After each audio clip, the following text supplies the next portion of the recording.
So we are on our way to the next adventure. Our first Lakota destination is the Wolf Lakota Wolf Preserve Preserve. in Columbia, New Jersey. Then, secondly, we will be moving from here to our campsite, the High Point Campground in New Jersey. So, as we approached the Lakota Wolf Preserve, we definitely were anticipating with excitement the wolves, the foxes, and the bobcats. Now, we know that these are endangered species, and through guided and educational wolf tours of the preserve, we will be hearing the howling of the wolves, which will echo through the mountains of the Delaware Water Gap. Visitors can enjoy a scenic walk back to the preserve or ride at scheduled intervals by bus. Beyond the double chained locked gates, the observation area lies in the center of the four compounds. Wolf watchers are led by owner Jim Stain and his wife Becky Mays, who have raised and cared for all the animals at Lakota Wolf Preserve. So catch a ride on their shuttle and enjoy a scenic walk to the preserve, observing the many forms of local wildlife along the way. During informal talks, you will learn about the social structure of wolf packs, their eating habits, their interaction with man, and many such interesting facts. Jim and his wife will educate us about the true behavior of the wolf, and we are glad that we have come here. And in the observation area, we will be able to watch the wolves play, interact with each other, and maybe even hear them howl. So it is going to be truly an experience of a lifetime. And as we passed the forest, we could see many campers with their RVs camping here at this wolf preserve. The grounds are absolutely well maintained, and what an animal friendly, caring, awesome reserve. And we have learned so much on this tour and had a great time. So, Jim and his wife are really doing amazing work because it's a very fun and informative way to get close to these magnificent animals. The tour is 75 minutes long, and we were so impressed with everyone from parking to the presentations and the grounds, which were immaculate. And we really, you know, uh, understood how they were committed to caring for the animals and educating visitors. From petitions to shelter adoptions, we loved seeing the animals and learning more about what, man could do to help them. Several times throughout the visit, I really felt that they were leading a very purposeful life. We did a bit of hiking there also, as I'm supposed to be very adventurous. Wherever I go, I try to, explore something of that area. Sure, this was such a cool experience, and the tour was so informative, and it was so special to see the animals up close and to hear the wolves howl. I think it was worth every penny, and this is the highlight of our weekend. So now I decide to take a stroll, a small hike before I get to see the wolves. Indeed, a beautiful experience was the small hike, a great way to spend a day with nature and learn something, and also the dedication and devotion of these caretakers for the wolves is admirable. And it was the hottest day of the year, but it was so enlightening, and the caretakers' personal stories and experiences really made it special. It was so educational, and The wolves didn't disappoint at all.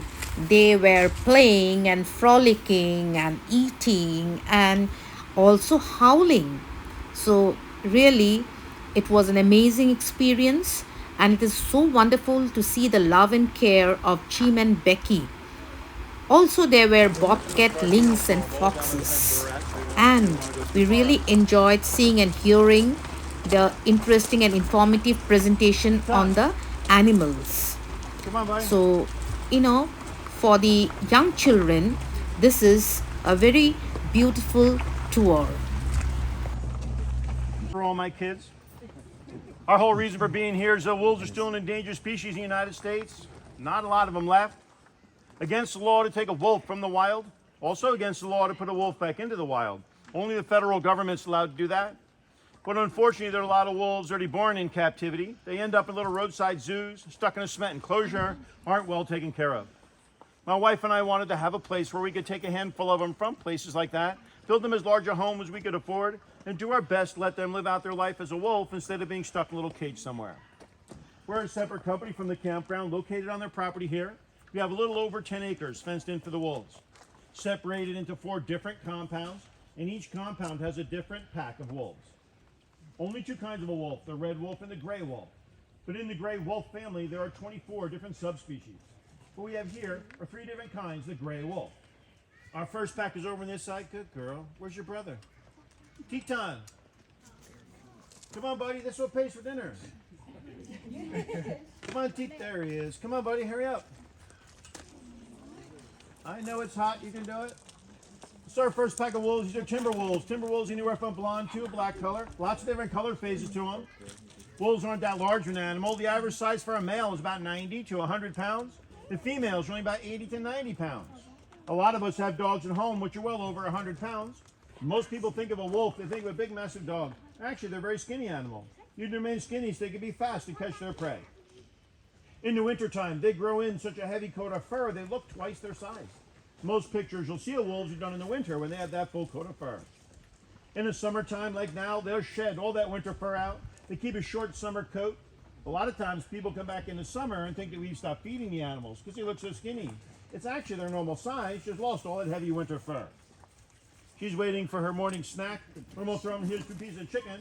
We try to keep it all natural here. As you can see, their homes are large enough where they could go to the other end and hide. We sure couldn't raise any money if everybody's looking at an empty compound to give them a reward for coming down to the fence. Did it go in the rocks? Yeah. She'll usually move every rock in there to get to it. Yep. She'll move the whole pile. Teton. Teton, you missing out on treats? He's hunting a squirrel or something in there. All right. Teton, your sister's getting treats and you're not. All right. Over on the other side, we have another pack of timber wolves. Khalees, you coming? Good girl. Wolves, timber wolves are from Canada or northern United States. They're the wolves we had here in New Jersey about 100 years ago. We haven't had any wolves in New Jersey about 100 to 120 years. That's how long ago they were wiped out by man. No difference between the black ones and the brown ones, the black color of their fur. About 10 wolves in every 100 will be born black. Probably the number one thing in a wolf's head when it's born is to be afraid of human beings. In the wild, one scent of a human and they run and hide. They say they can smell almost a mile away in the woods. That's all the way back down past the campground. Wolves, in fact, are so afraid of humans, there has never been a case of a wolf attacking a human in the United States, ever. It's all from folklore and fairy tales. Reason that these come to the fence for you to see and they're not hiding in the back like a wild wolf would do, is that we've raised them for puppies. When they're born, we left them with the parents about 4 weeks so they can get their nutrients they need from the mother's milk. Then we took her from the Ellesmere Island, way up north. They can survive to 100 degrees below zero. The way to do that, they grow in a long fur above the guard hair. That hair is hollow, it traps air inside and works like a thermostat. It can insulate them to keep them cool or keep them warm. In the winter, they grow in a second set of fur called an undercoat, and between those 2 layers of fur, they stay about 100.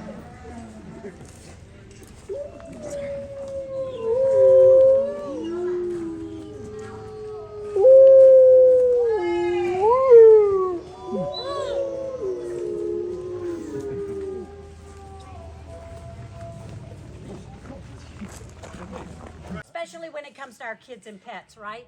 So if your pet likes to chase squirrels and catch them, and then possibly eat them. Do not allow them. So, after the enriching experience at the Lakota Wolf Preserve, we decided to go for lunch.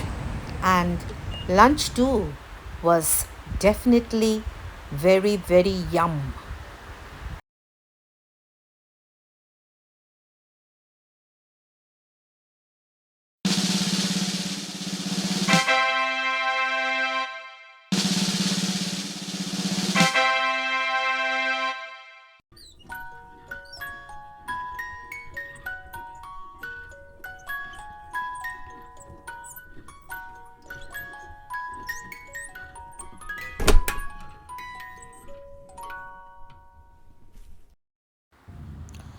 Camping is definitely the art of getting closer to nature while getting farther away from the nearest cold beverage, hot shower, and flush toilets.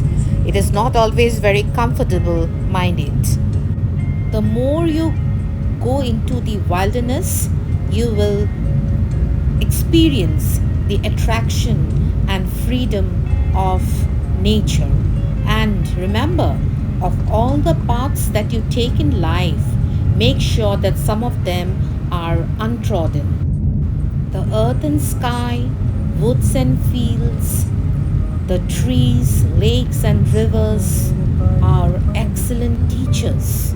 And the woods are really lovely, dark, and deep, as Robert Frost has said, but also sometimes very mysterious.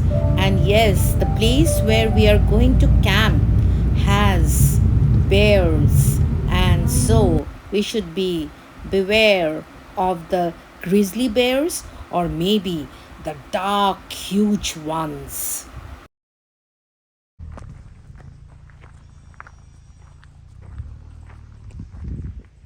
So, so we reached our campsite at High Point near the Sawmill River, and I must tell you, it is so enchanting, even better than the first campsite. The fire is the main comfort of the camp and is very significant whether in summer or in winter. And definitely cooking and eating food outdoors and doing barbecue is so therapeutic. And I feel that there are so many styles of food you can make while camping, and it tastes so much better. When so much beauty surrounds us, what we have to do is to absorb it fully. And as I look at the serene area, I feel that the real freedom of the mind lies in the woods, in wildness, and not in urbanization. So far from the luxuries of home, the camp life really makes us aware of a slower, more thoughtful approach to living. So you must savor the beautiful scenes as you sip your tea or coffee in the morning. I especially like when I get up after a night's sleep in my tent and sit and savor the beauty of nature. Also, an evening stroll at the campsite is really so hypnotic, so blissful. In short, camping is blissfully, beautifully a rare human experience. I welcome you profoundly to our campsite near the Sawmill River, such a pleasing ground. We are at the highest elevation in New Jersey and will hike the Appalachian Trail.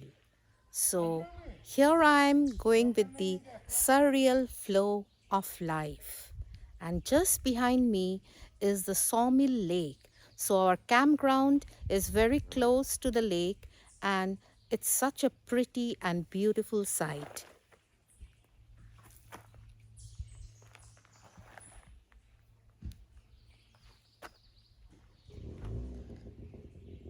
Last time we camped at a different ground which was near the Bass State River forest. But I guess this one, the High Point campground with its elevated and undulating land, gives a very, very panoramic view.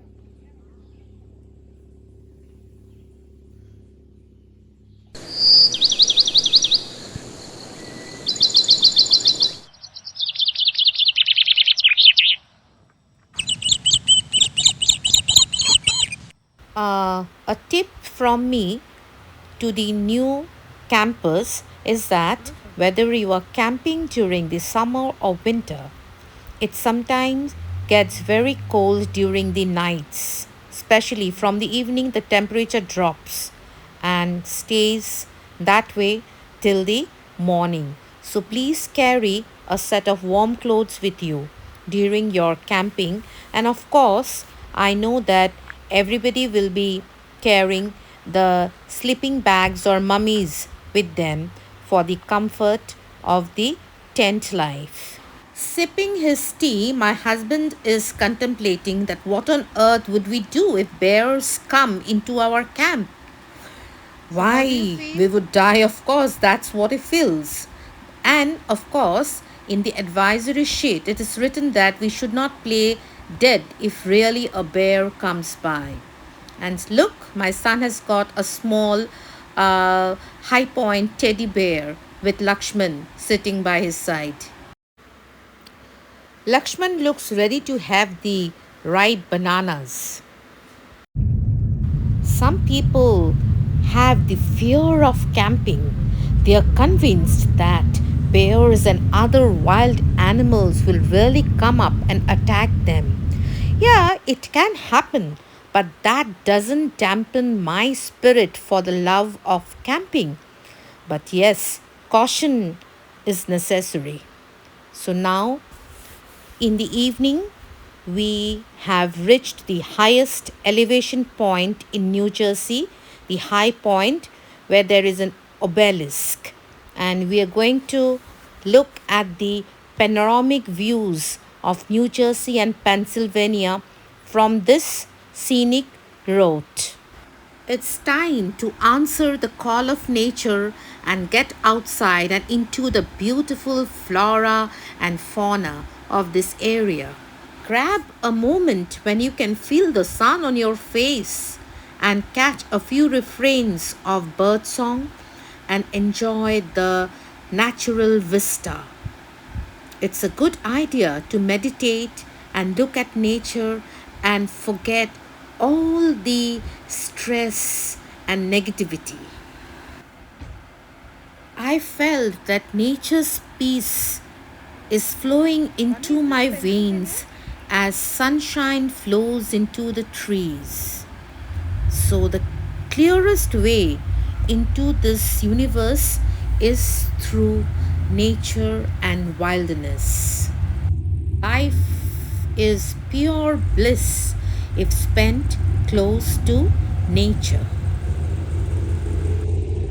Now, this highest point in High Point, New Jersey is marked by a massive obelisk. And this level in the state of New Jersey is this monument, which is known as the High Point Monument. A little known fact is that most United States places have some sort of marker at their highest point, although some are grander than others. For the state of New Jersey, this point is located at the northwest corner of Kittatinny Mountain. At 1803 feet above sea level, the peak is the highest point in the state, made even taller by this massive stone obelisk. This is a 220-foot tall tower, and the monument was built to honor New Jersey's war dead and is modeled after similar war memorials like the Bunker Hill obelisk. One can actually enter the huge spike and take in the sweeping vistas all around But at this moment, the monument was closed for the visitors. And the Appalachian Trail also runs through the park and near the high point. And I was having a moment of sheer tranquility looking at this beautiful vistas from the monument. Top of the 220-foot structure, I was observing a breathtaking view of the Pocono Mountains toward the west, the Catskill Mountains to the north, and the Wallkill River Valley in the southeast, encompassing the entire tri state area. But I was very disappointed that the observation deck was not open that day when we visited. A spectacular panorama of three states we saw. A great day outdoors definitely starts with great food. So, after a breakfast of bread, eggs, and croissants, we decided to prepare chicken for lunch. So, the chicken preparation was going on, and I tried out a very easy chicken recipe. The taste was definitely good, and I tell you, hot food always tastes good. And I'm not a bad cook. I think I'm quite good at cooking. I'm sure my viewers will be really impressed with my culinary skills, the campfire food recipe ideas that I'm going to put forward. So, this was cheese Maggie being prepared. The easy and traditional camping foods include Maggie, then pancakes, cornbread, franks and beans, baked potatoes, and stuff like these. We usually bring tortillas because rice is a bit difficult to prepare during camping. I can't think of a place I'd rather be than camping with my family or friends. And it reminds me of the simple joys of life.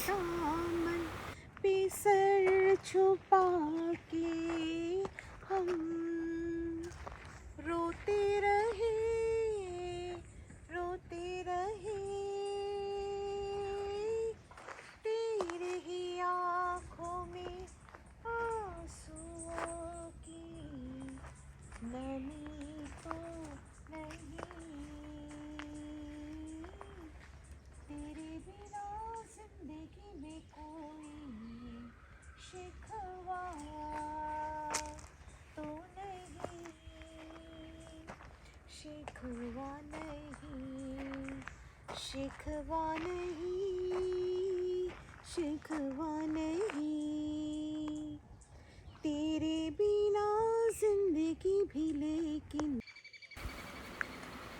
The golden and russet color of evening captured by my iPhone will really want you to unplug and venture outside ASAP. Whether it's watching the greenery or the chirping of birds or the luscious forest, there is something so remarkable about being immersed in nature. It's easy to be swept away with today's technology and fast paced living, but no matter where you are, nature always has a way of bringing peace to the mind and grounding a person.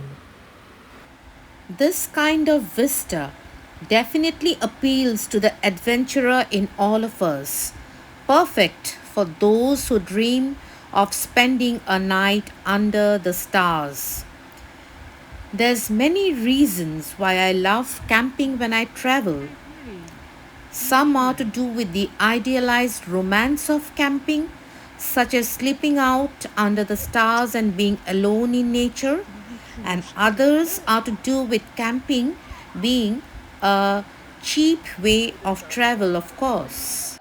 Great way to get outside and enjoy nature, not to mention the fresh air which we do not get in the city life. It can also be a time to bond with the family or friends and make special memories. So now get out and go camping after I've inspired you. Get your campfire story ready and the outdoors. Be one with nature, hike more and worry less. And let this camping experiences of ours inspire you to explore more. Well, you might be probably thinking, right, you're right, there is no way I can earn free camping gear. Yes, camping gear is a bit expensive, but I think that's a one time investment. I'm not trying to be skeptic, but yeah, camping is cheaper than staying in hotels, of course. So, love it or hate, or even just trying to find the fun side of embracing camping for the kids' sake, I'm sure you'll enjoy the camping experience. So, it's on, summer's here, summer adventure season is here. So, what do you basically need for camping? Camp shirt? Check. Sneakers? Check. Sleeping bags or mummies? Check. Appetite for adventure? Check, check, check. And pack up the mess. So, this is the night vista of our camping mode. There is something so wonderful about sitting around a campfire while camping, and running around a bonfire is the perfect way to spend a summer night, and of course, barbecue. So, here we are doing chicken barbecue. Glorious morning here at High Point.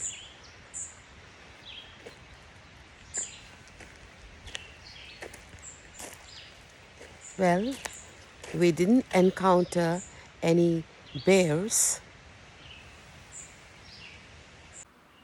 What could be better than a day filled with exploring the woods, an evening of good conversation, music, and horror stories surrounded by friends, family, around a campfire, and a night of sleeping under a billion stars, and then waking up to a glorious day?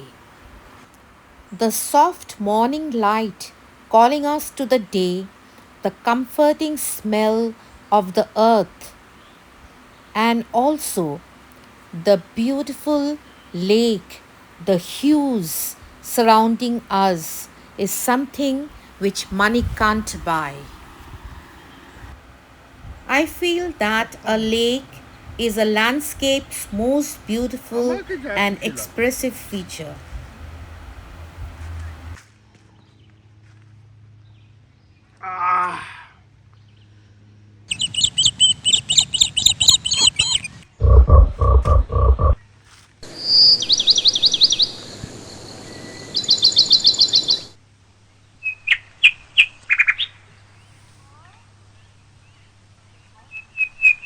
When you feel out of sync and when you are struggling to find some kind of order in your life, I suggest go outdoors, go camping.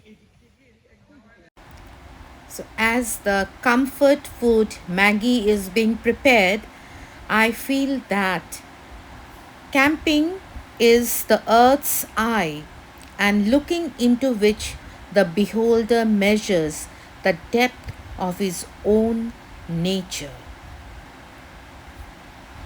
And it's such fun to cook food and enjoy the simple aspects of life.